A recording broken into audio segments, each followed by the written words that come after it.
الموضوع دمار، الموضوع دمار. ترى أنا ماني مجبورة أتواصل معاكم، أنا من باب المسؤولية بتواصل معاكم. الوضع دمار، دمرتوني.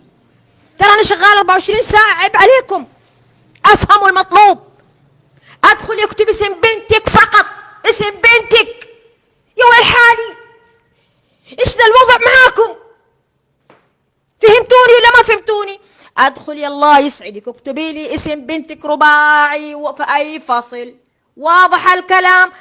أنا بكتب صوتي ليه؟ أنا برسل صوتي ليه؟ أنا لما كتبت، لأني أنا عارفة الأغلبية ما بيعرفوا يقرأوا ويكتبوا. يا جماعة الموضوع كده ترى والله العظيم لأحذفكم كلكم وأعمل لكم حظر. حريم يا حريم الله يسعدكم، أنا ما قلت لك ادخلي لي الخاص عشان تقول لي أنا أم فلانة إيش أسوي، لا. ادخلي لي الخاص واكتبي لي اسم بنتك بالكامل والفصل حقها بس. ياهو انتوا كيف بتستوعبوا؟ انا اقولش بناتكم الصلاة على النبي اذكياء. ادخلي الخاص اكتبي لي اسم بنتك كامل رباعي، مو اسمك انتي. انا ايش ابغى باسمك؟